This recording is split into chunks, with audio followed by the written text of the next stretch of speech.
امیر المؤمنین کا وہ جملہ جب مجھے یاد آتا ہے تو کیفیت عجیب و غریب ہوتی ہے۔ مولا نے فرمایا جتنا مجھ پہ ظلم و ستم ڈھائے گئے اتنے ظلم و ستم نہ ہی کسی نبی پہ ڈھائے گئے اور نہ ہی اس نبی کے وصی پہ ڈھائے گئے۔ میں کہوں گا یا امیر المؤمنین، انبیاء کو کسی کو آری سے قتل کیا گیا، بنی اسرائیل میں ایک ایک دن میں 70 ہزار نبیوں کو مار دیا، ان کی مصیبت زیادہ ہے یا آپ کی مصیبت زیادہ ہے؟ امیر المؤمنین فرماتے نہیں، میری مصیبت زیادہ ہے۔ مولا کیوں؟ کہ جتنے بھی انبیاء آپ اٹھا کے دیکھیں، کسی نبی کے باپ کو کافر نہیں کہا گیا سوائے علی کے باپ۔ جتنے بھی انبیاء ہیں، کسی نبی کی زوجہ کو اس نبی کے سامنے مارا نہیں گیا سوائے علی کی زوجہ۔ یہ علی کی مصیبت ہے، یہ علی کی مصیبت ہے۔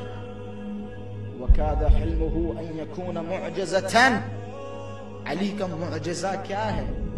علی کا سب سے بڑا معجزہ کیا ہے؟ سورج پلٹانا علی کا معجزہ ہے، لیکن سب سے بڑا معجزہ نہیں ہے۔ چاند کے ٹکڑے کرنا علی کا معجزہ ہے، لیکن سب سے بڑا معجزہ نہیں ہے۔ پتہ ہے علی کا سب سے بڑا معجزہ کیا ہے؟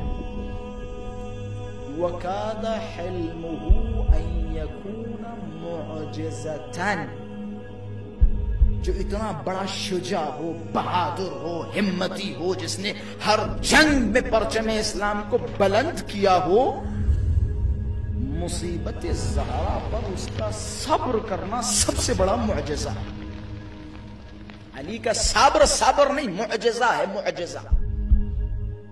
آپ خطبہ شخشقیہ پڑھیں، مولا کے جملے دیکھیں، مولا فرماتے ہیں صبرت وفی العین قضا وفی الحلق شجا، کہ تمہیں پتہ ہے میں نے کس طرح سے صبر کیا، میری کیفیت تمہیں پتہ ہے میری کیفیت کیا تھی؟ اگر کسی کی آنکھ میں کانٹا چبھ جائے یا کسی کی حلق میں ہڈی پھنس جائے، اس کی حالت کیا ہوگی؟ مولا فرماتے میں نے صبر کیا اس حال میں کہ جیسے میری آنکھوں میں کانٹا چبھا ہو اور حلق میں ہڈی پھنسی ہو، کہ میں نے اس حال میں صبر کیا۔ مصیبت زہرا پہ صبر کرنا علی کے لیے آسانی تھا، بڑا سخت مرحلہ تھا علی کے لیے، بڑا سخت مرحلہ تھا۔